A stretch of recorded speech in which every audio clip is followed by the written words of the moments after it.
What is up, everybody? Man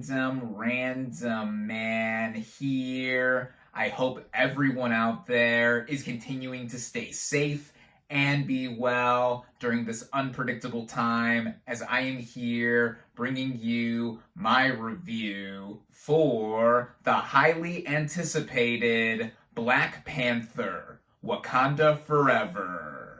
Based on the Marvel Comics character of the same name, the plot of this superhero film basically follows the leader of the title country fighting to protect their nation in the wake of King T'Challa's death.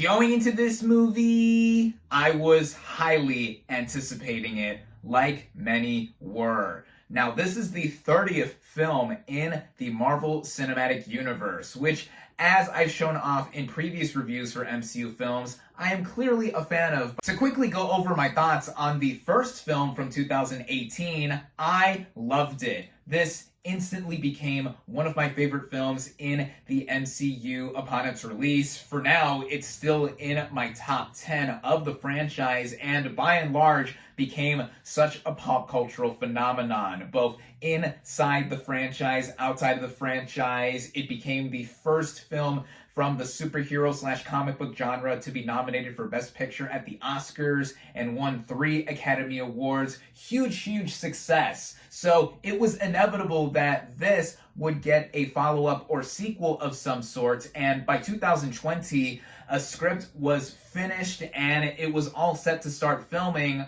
But then, of course, tragedy struck that August when Chadwick Boseman had passed away. Losing the title star of this film was a monumental loss that the world felt 2 years ago. And when going into the sequel, Ryan Coogler, who co-wrote and directed this film, had a gargantuan task in front of him by reworking the entire film altogether, with him and company incorporating Boseman's passing within the film. This is also the final film within Phase 4 of the MCU. So there was a part of this movie that had to end a specific era while also teasing what could begin anew in the future. And so now we have Black Panther, Wakanda Forever. Luckily for me, I was able to head out and see this thing within a packed, sold-out house in theaters where it is only currently available. Starting out with the cast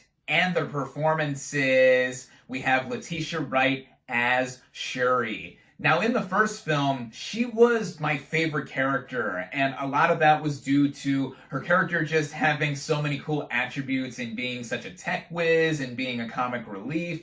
That is what I loved about her. And now, in this sequel, she has basically become our lead of the film. A lot of people were quick to point out that in the comics, her character does at one point take up the Black Panther mantle, so it was no surprise to see her eventually take up the suit at some point in this movie or in the franchise. But specifically for the narrative of this film, there's a lot that her and the rest of the cast have to deal with, both in reality while filming and also within the story, as she has lost her older brother and she does not know entirely how to cope with that. She wants to continue working with Wakandan technology, and then there's more outside factors that do have her, and Wright by extension as an actress, step up and show off more dramatic chops than before. And I think that this makes for a performance that really does help anchor the movie all together, with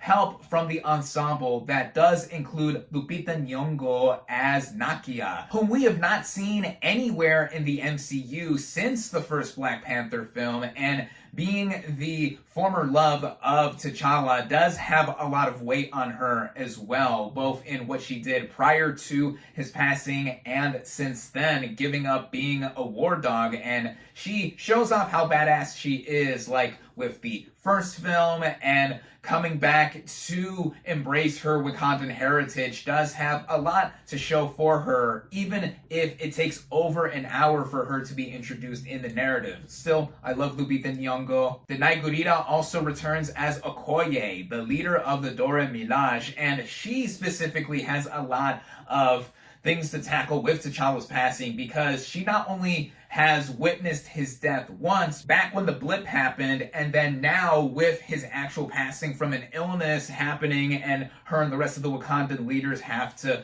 really take solace as to what to do. And like Wright and Nyong'o, she shows off how badass she is. A lot of strong women are stepping up to the plate here, and this includes Angela Bassett as Queen Ramonda, the mother to Shuri and T'Challa. Her presence, like in any movie, always feels so regal because of the poise that Bassett has as an actress. Excellent as usual. We also have Winston Duke coming back as M'Baku, and this time around, he is a bit of a comedic relief like in the first film, but has to, like a lot of the other players here, balance out more dramatic chops. Though Duke does not have as much to do as he did in the first Black Panther film, he's great, just like the rest of the ensemble, which does include a new player in Tenoch Huerta Mejia as Namor, or Namor as his name is also pronounced. First off, orale!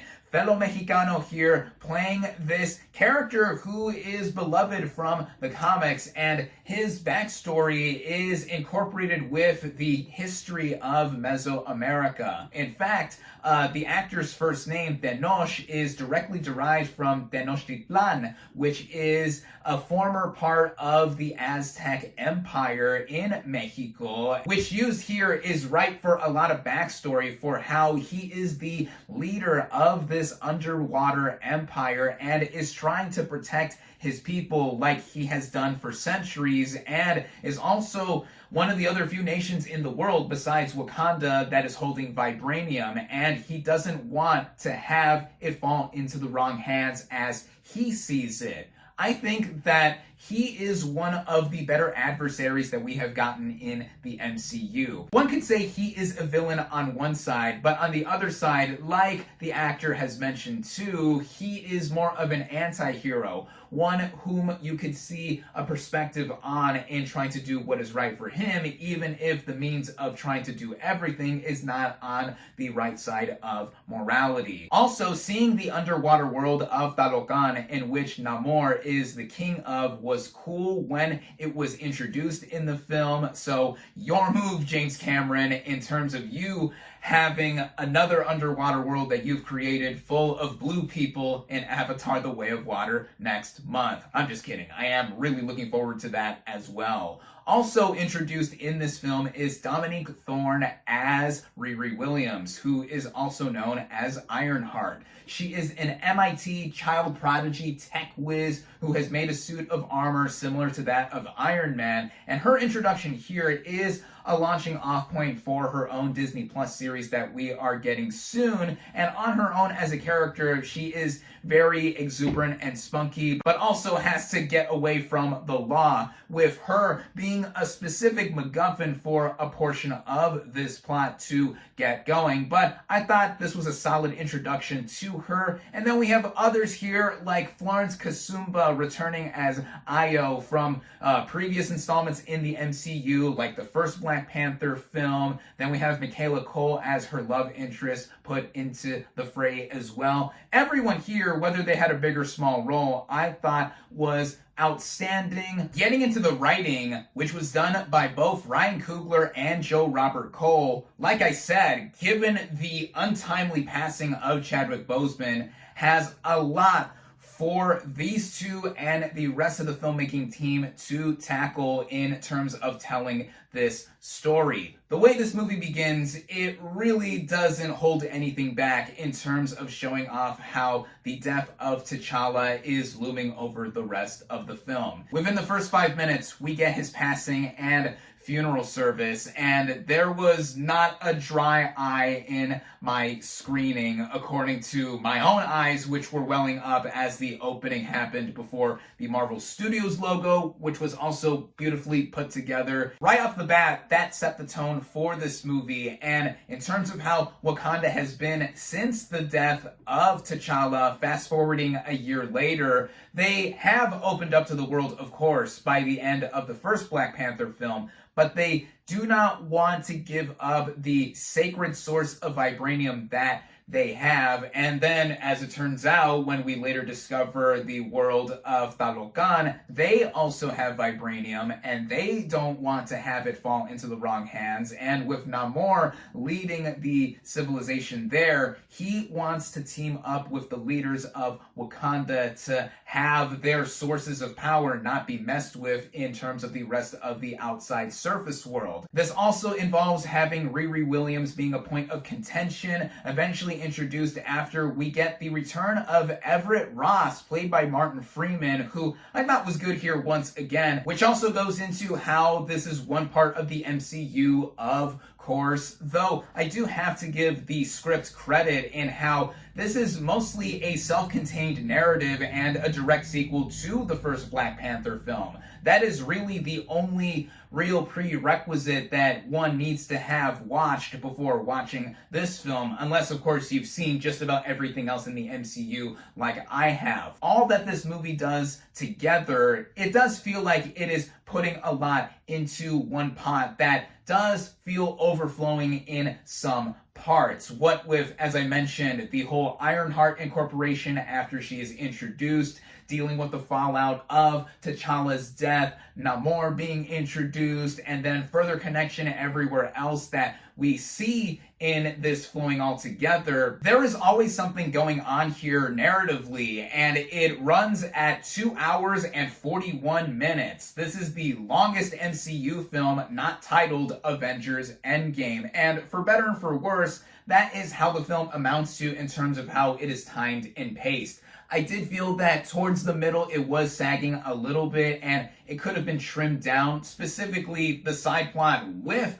Martin Freeman's Everett Ross coming back. But I think that the way that Ryan Coogler does direct it all, with his vision having to be significantly reworked, did hold out for mostly the better, I think. And with how he helms the action sequences, they do feel like at some points they are repeated beats from the first film. Of course, like the first film, there are moments where there are hand-to-hand or weapon-to-weapon combat sequences. There's also a car chase that happens here similar to the first film, but the way they are all staged and choreographed together with a lot of CGI and the artificial screens that the industry has been using a lot, I did think they came off more well than not. There are points where I did see that, yeah, you can tell someone is not really in front of an actual set. With the underwater nation of Talocan specifically portrayed, that is almost inevitable here, but I did think, as I said before, it looked cool, and then seeing Wakanda again in all of its glory, it looks like a place you really want to visit. Its Afrofuturism aesthetic does return here and was a big selling point on the first film to me, and with it winning the Oscars for Best Costume Design and Best Production Design, a lot of that does carry back over into this film with its portrayals of the nation there, of Talocan, and also just how the movie is overall designed. It is, like with the first movie, one of the more unique looking MCU films, and then the music, once again composed by Ludwig Göransson, who won an Oscar for the first film. I think that the score isn't as played up as much as what he did before. It is understandable given the more somber tone that this film carries across it, but in moments of levity or more moments of huzzah, you do feel that in those notable parts. And then speaking of music, we have the original song played over the end credits by Rihanna titled Lift Me Up. First off, like many, yes, we got new music from Rihanna after several long years. We are still waiting on that album, Riri, but listening to the song on its own, which I hadn't prior to seeing this film, hearing it for the first time at the end of the film, just wow. It felt so in tune with the overall message and theme of this film, given the circumstances, of course, tributing the past and future, and with how this film is gonna mean a lot for a lot of people. It certainly did for me. When looking at it compared to the first film, I don't think it reaches the same heights as the original did in 2018. And it's hard, like I said, for a film like this, with all that surrounded it, to even try to touch it. But I think the film does mostly succeed in what it is doing, made with so much love and so much affection. I think it makes for an experience that closes out Phase 4 in terms of the movies very well on this very optimistic note. Also, of course, given these kinds of movies, stay for the mid-credit scene. There is no post-credit scene at the very end, and ooh, this mid-credit scene is one of my favorite end credit scenes in any MCU movie, period, tying in with the overall theme and what it could possibly entail for the future. In comparing this to at least the other two MCU movies that we have gotten this year, I liked Doctor Strange in the Multiverse of Madness and Thor more than most people, and I feel like I am gonna be one of those with Wakanda Forever that feel mostly in line with the rest of the reaction that it has been getting, in that I really enjoyed it, and I would say I liked it more than the other two MCU movies that we've gotten this year. Compared to the rest of Phase 4, I would have to think further about it. For a lot of people, this phase has been up and down for both the movies and the TV shows streaming on Disney+, but just looking at Wakanda Forever overall, it is something that I think can have all of us fans come together to both pay our respects to such an icon of film in Chadwick Boseman for everything that he did with the first Black Panther film, the rest of the MCU, and also the rest of his too short film career, and then also what Ryan Coogler and company did to make that. As usual, this is a film that if you haven't seen it by now, like I have, you are going to very soon, maybe even multiple times. In the end, I definitely recommend it. My final verdict for Black Panther, Wakanda Forever is 4 out of 5 stars.